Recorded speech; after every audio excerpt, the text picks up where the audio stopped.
Hello, I'm Michelle Bailey, Senior Program Manager and Accessibility Coordinator for the Vermont Arts Council. I want to thank you for taking time out of your busy schedules to help us to review the cultural facilities grant applications. This brief orientation will help introduce you to the program and to the review process. The Cultural Facilities Grant Program helps nonprofit organizations and municipalities to enhance, create, or expand the capacity of an existing building to provide cultural activities to the public. In order to be eligible for the program, the building must be an existing facility that is at least 10 years old, is physically located in Vermont, and it must be owned by a Vermont nonprofit or municipality. On a case-by-case basis, there are situations where there's a nonprofit who has a long-term lease in the building, and they are the ones responsible for the upkeep and management of the facility, so they often are the applicant as well. The grants amounts range from $1,000 up to $30,000, and they must include a one-to-one match. And it is possible for 50% of that match to be from well-documented in-kind sources, such as materials or labor. And the grants generally cannot use other state money to match this state money because it comes from the state capital budget. So that's an important piece. You may see other state programs listed as matching sources, but from time to time, those are really federal sources. So it's okay, but we can talk about those if they come up. So the kinds of things that we fund with the program include ADA accessibility improvements such as elevators, lifts, ramps, bathrooms, and assistive listening systems. Improvements that address comfort such as fixed seating, heating, and air conditioning. Life safety, including fire safety, sprinkler systems, fire escapes, and other code improvements like electrical upgrades. Fixed equipment such as theatrical lighting and sound system upgrades, as well as permanent display and exhibit cases. Improvements or environmental controls, storage or lighting that are about sharing or storing collections and exhibiting them for the public. Hazard mitigation might include things like floodgates, sump pumps, rain gutters, and sprinkler systems. We also fund energy efficiency upgrades such as insulation, heat pumps, renewable energy systems, and lighting, LED lighting.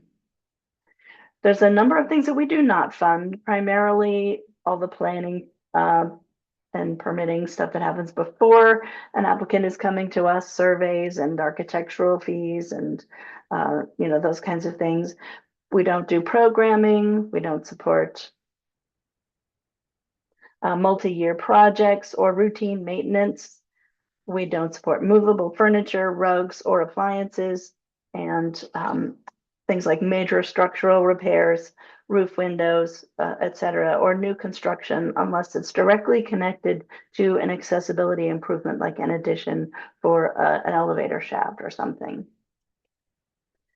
So when we are reviewing the criteria for the program, there's kind of two large buckets that we put our criteria in. One is a commitment to cultural programming and activities. This is weighted at 30% of the review, and it includes things like a well-planned, ongoing, and/or high potential for cultural activities to happen in the space that are open to the public. Expanded or improved use of an existing public facility for those cultural activities or response to community needs and interests. This again is 30% of the review. And with their applicants are asked to speak to their commitment if those things aren't currently happening in the building, but what is their vision for it? Is there a need in the community that can be shared through things like letters of support and their responses in the vision and cultural programming piece of the narrative.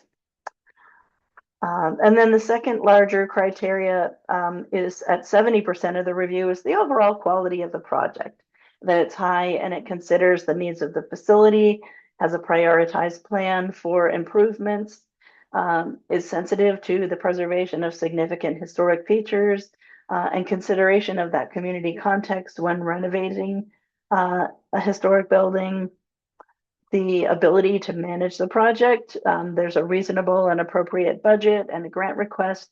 They have strong fundraising in place and a well-articulated case for financial need. They've maximized the use of available funding and community resources, and they are in compliance with accessibility and non-discrimination laws, although sometimes that's what they're applying for is a ramp and or an elevator so that they can be more compliant with these laws.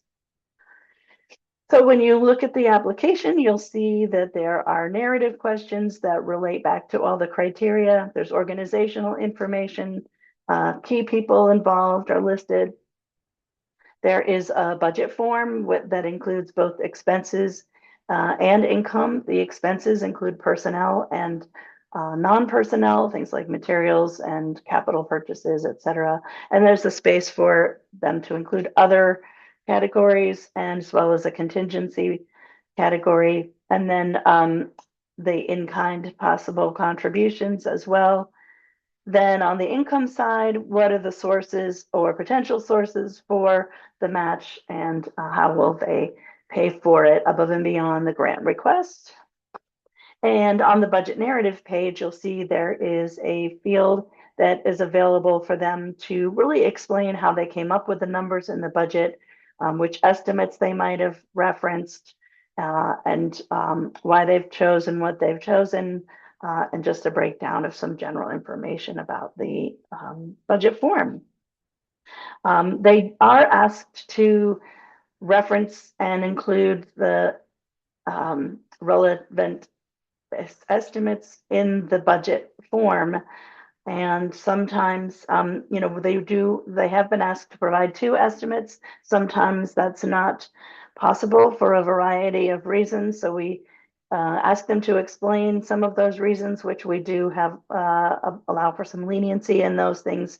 Things like, sometimes people are getting federal funding and they are restricted from getting estimates or have to follow a certain procurement process, or they've been working with a specific contractor for years on their building, and therefore other vendors are not willing to take the time to give estimates because they know they're not going to get the work. So we just ask them to explain their process, who they tried to get estimates from, and why if they don't have them here. So you'll also see there are support materials and attachments. There's this whole section that includes files with photographs, evidence of cultural activities, their estimates, and a profit and loss statement. And so prior to the meeting day, in terms of your review process, we're going to ask you to log on to the online granting system to be sure you can access the applications. We ask you to review and score and to provide 2 or 3 sentences of comments in the online system for those primary and or additional reader assignments you've been given. And we would like you to provide specific comments about the strengths and weaknesses and suggestions for how the applicant might improve, because our goal is to be able to provide constructive feedback to them. So you should have about 15 or 16 of those applications that you've been assigned as either a lead or an additional reader assignment. The remaining applications, we ask you to just skim them, be familiar with them so that when it's time to discuss applications on the 23rd for our meeting date, so that you're familiar with them and that you can provide some additional thoughts if they are different than what our lead readers have provided. So, and we're going to need you to submit all your scores and comments by 9 a.m. a little ahead of that date, which will be on Thursday, July 16th. That means just those 15 or 16 that you've been assigned. You don't have to have all of them submitted, just those that you're assigned, and put those in, because then that will give us time to do a ranked scoring list, and then we can provide the list of applicants that we're going to discuss on the 23rd to you ahead of time, and that way you would have a little bit more opportunity to take a look at them again, just to become familiar with them. So just to recap the overall timeline, we ask you to submit for your preliminary scores and detailed comments for those who've been assigned as lead reader and assigned a secondary and secondary readers by July 16th at 9 a.m. We will meet on Thursday, July 23rd, and we will discuss the medium to low scoring applications. It's going to kind of depend on the numbers here. If there are a lot of agreement about a low, really low scoring applicant, we may not take the time to discuss. Sometimes it's really just that batch in the middle that's really hard to know where we want to draw the line or make those funding recommendations. And then July 30th, is when our Cultural Facilities Coalition will meet. They oversee the program. And after you've made funding recommendations on the 23rd of July, we will forward those recommendations to this coalition and they will review and approve those, hopefully approve, they generally do, those recommendations. Then the applicants will be notified in mid-August and it will be for projects that start on September 1st. So again, the application review procedure, Meredith Bell will send you an email with instructions on how to access the online grant portal. You'll click on the link provided and you'll log in with the username and password that she sends you. And then you'll click on at the top of the page a panelist tab once you get in there, and there you'll see the proposals for your review, which are going to be for the cultural facilities program, and where you can access those applications that you've been assigned. When you get in there, the user panelist portal looks like this. You'll see up in the top, there's that panelist tab with the red circle above it. And then you're in the proposal for review section, and then open applications is where you're going to be for the ones that you can see that you are going to read and score. So a few of the other things to consider when you are reviewing these applications for us, and these are what we call the 5 C's of application review. First one is confidentiality. While reviewing the applications and during the panel meeting, everything that we discuss will stay confidential. The comments that you submit in the online system and the notes that we take during the panel meeting will be shared with applicants as feedback, but they will not be attributed to any one particular person. We're going to summarize them, and we won't acknowledge who said what, but just summarize the feedback. Vermont is a small state, and your names will eventually be released as part of our process, but if anyone contacts you with questions, don't feel like you need to respond to try to remember what was discussed. Just tell them there were a lot of applications, which is true, there were, and that you don't necessarily remember all the details, and that it would be better if they reached out to me, that I'm happy. Me, Michelle, that's my job, is to share feedback with them. So a new thing this year that we'd like you to keep in mind is that we do not allow the importation of any component of any application into any AI tools such as ChatGPT, Claude, or Gemini, etc. We really need you to, this is a confidentiality issue, and we don't want their information put into any of these systems, and we really need you to review and score these applications on your own. Second C is conflict of interest. Simply knowing an applicant does not constitute a conflict. Conflict might be a family relationship, employee or contractor relationship, or if you will benefit financially from this grant.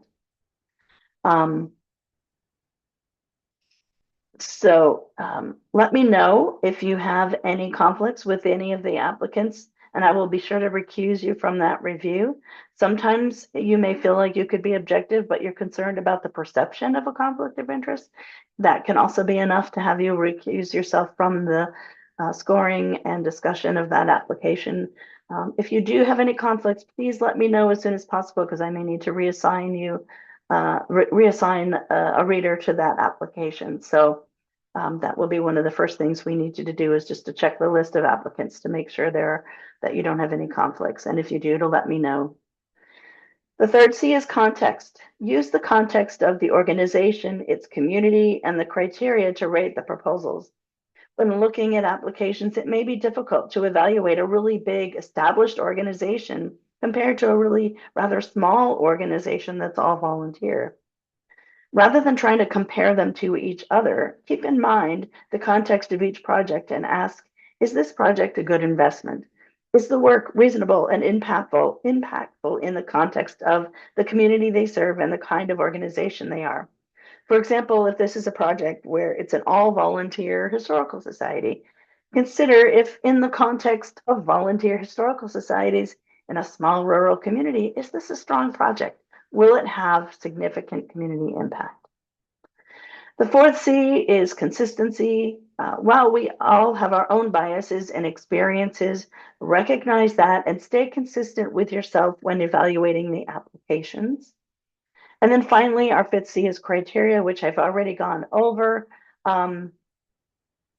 But we want you to keep in mind that criteria and to provide some feedback relative to that on the applications. So the Council is committed to improving diversity, equity, inclusion, and accessibility to our programs and activities.